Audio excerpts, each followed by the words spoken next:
Of course, I don't have to get into what they're doing to the Palestinian people, what they're doing to the people in Gaza, which is in the news every day. Unfortunately, not enough in the news.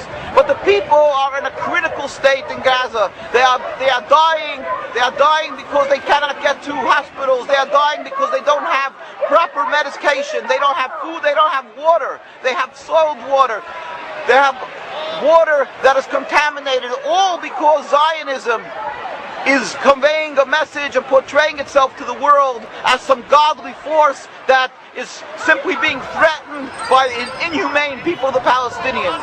We have a secret to reveal to the world. Jews have been living with Palestinian people and with Muslim people throughout the world for hundreds of years with any human rights groups to protect us. They're so heavily biased in favor of Israel, and the whole world knows it, and they're astounded by it. They can't comprehend why America, with its great cherished traditions, would close its eyes to the dreadful punishment that we have enabled Israel to inflict on virtually defenseless people.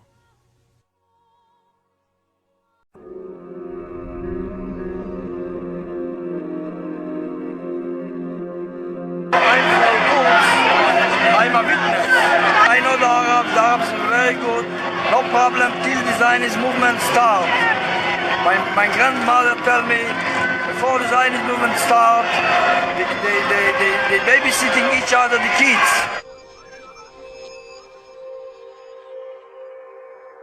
They bar off and watch each other like brothers, like brothers. The idea of Zionism to take away the land from the Palestinians and the Arabs is starting the whole fighting. Not Arabs the problem, not Jews the problem, not Judaism, not Muslim, only Zionism.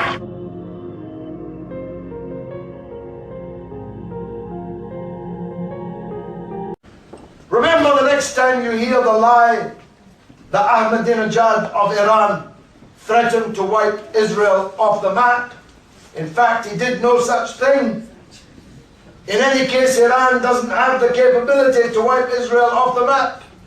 Iran can't separate molybdenum from its uranium, so if they run UF6, uranium hexafluoride, contaminated molybdenum through a centrifuge cascade, they will destroy the cascade. This is known. This is known by everybody.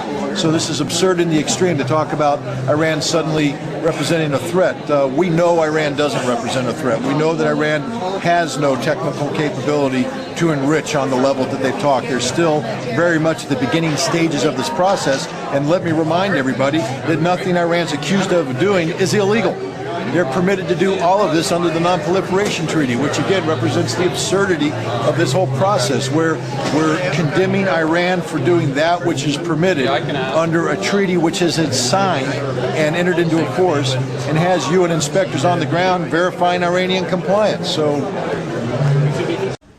although Israel has the capability of wiping Iran off the map, but the only country that's been wiped off the map is not Iran or Israel, but Palestine. Go back to your atlas and look if you don't believe me.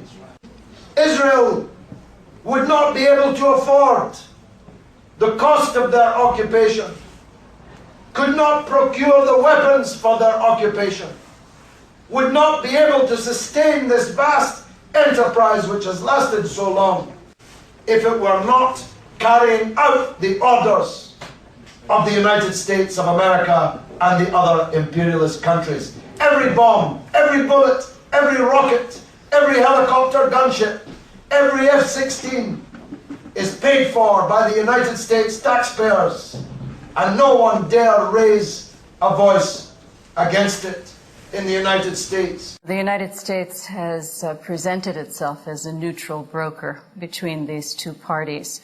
But if you look at its actions rather than its words, you see that it has favored Israel almost 100% of the time.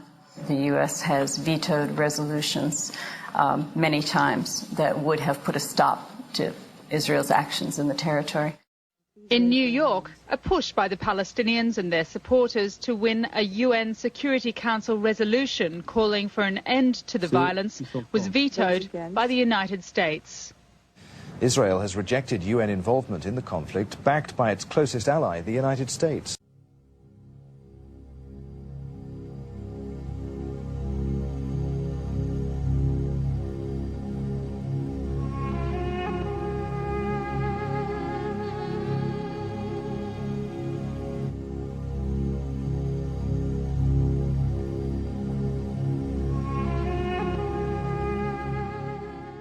U.S. bloc diplomatic moves from the Arab states, from Europe, from the PLO, anything, because it just refused to accept this kind of diplomatic settlement.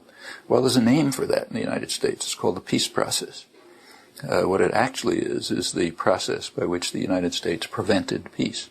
The United States has struggled for decades with widely varying success and failure to help ease this Mideast conflict. The United States as a neutral broker between Israel and the Palestinians is a cruel joke on both Palestinians and the Arab world at large.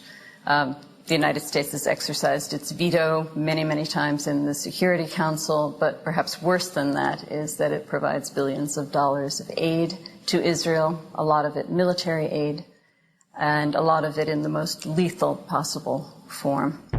American aid to Israel totals over $6 billion per year. Israel receives $3 billion in direct aid, 2/3 of which is military aid intended for the purchase of American-made weapons. In addition, Israel receives $3 billion in indirect aid, at least half of which is used for military ventures, such as subsidizing Israel's domestic armaments industry. Not included in this figure are other forms of military aid, such as weapons given to Israel free of charge, including fighter planes and attack helicopters. Total U.S. aid to Israel since 1949 has amounted to over $100 billion, making Israel, a country the size of New Jersey, the fourth most powerful military in the world, in possession of the largest fleet of F-16 fighter planes outside the United States. Although Israel has the capability of wiping Iran off the map. The United States administration and its strategists have recognized that the EU and possibly Russia are potential competitors. And so being able to keep control of trade, investment, and the oil industry in a region that is very close to Russia, very close to Europe, this is a way for the United States to maintain its hegemony. There's a framework of state policy, it's been in place for about 30 years, of supporting Israel as a kind of base for projection of U.S. power in the region. That support intensified under Clinton and intensified even more in the Bush administration with the rise to power of the neoconservatives in the Defense Department, such as Paul Wolfowitz, Douglas Feith, Donald Rumsfeld, and others like them. Now, when in effect you have people so close to Israel inside the U.S. administration, I think Israel is in the White House. This was the 6th meeting between Mr. Bush and Prime Minister Sharon. Every time he comes, I learn a lot. There is no difference any longer between U.S. policy in the Middle East and Israeli policy. All of us here tonight are brought together by a deep commitment to Israel's security, prosperity, and freedom, and to the strongest possible relationship between Israel and the United States. Israel is connected to the American federal system. It's very interesting. That's why America sends billions and billions and billions of dollars. Incredible amounts of money. Why? There's something else going on here, and they haven't told you the whole story. If you were looking down from a satellite, looking down onto the Earth, or even higher out than a satellite would be, you would see that the largest single landmass on the Earth is from Russia, from the northeast tip of Russia, all the way across to central West Africa, to the West African coast. Then from England, Ireland, England, all the way across to India. And you crisscross the largest single landmass on the earth. That cross comes right through the city of Jerusalem. That's where it crosses. And so the old ancient Phoenician Canaanites being the bankers, they said, if you're coming through town to do business, Jack, you're going to pay us up front. And so whoever controls Jerusalem controls the flow of oil, drugs, diamonds, all the valuable things in the world goes through Jerusalem. That's why it's the holy city. Money.